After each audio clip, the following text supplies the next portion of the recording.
पहला है न्यून कोण। न्यून कोण क्या होता है?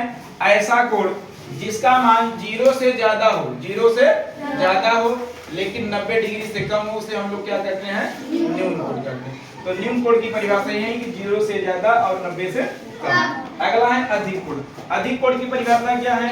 ऐसा कोण जिसका मान 90 डिग्री से ज्यादा हो लेकिन 180 डिग्री से कम हो, उसे हम लोग क्या बोलते हैं? अधिक कोण। ऐसा कोण जो 90 से ज्यादा और 180 के बीच में हो, उसे हम लोग अधिक कोण कहते हैं। तीसरा है समकोण त्रिभुज। समकोण त्रिभुज की परिभाषा क्या है? कि जिसका एक कोण 90 डिग्री है, एक कोण 90 डिग्री, उसे हम लोग समकोण त्रिभुज कहते हैं। अगला है समद्विबाहु त्रिभुज, यानी ऐसा त्रिभुज जिसकी दो भुजाएं बराबर हो, तीसरी भुजा बराबर न हो, उसे हम लोग समद्विबाहु त्रिभुज कहते हैं। अगला है समांतर रेखाएं। समांतर रेखाएं, समांतर रेखाएं किसे कहते हैं?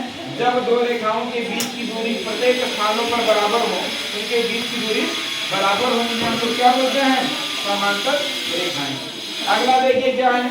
समबाहु त्रिभुज। समबाहु त्रिभुज क्या होता है?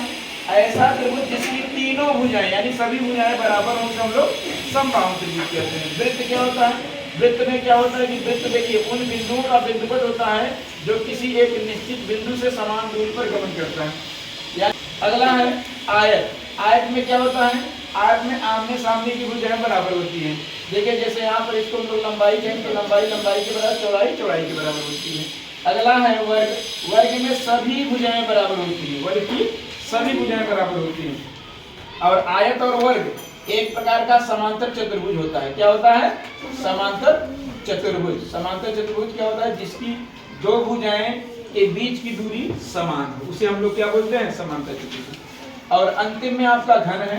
घन क्या होता है? एक तीन विमीय आकृति, यानी इसमें लंबाई चौड़ाई के साथ साथ ऊंचाई भी होती है और तीनों क्या होती हैं? बराबर होती है। जैसे देखिए यहाँ पर ये लंबाई हो गई, इसको हमने मान लिया a है, चौड़ाई भी a और ऊंचाई भी है। तो ऐसी आकृति इसमें लंबाई चौड़ाई ऊंचाई हो और तीनों बराबर हो, उसी को हम लोग क्या बोलते हैं?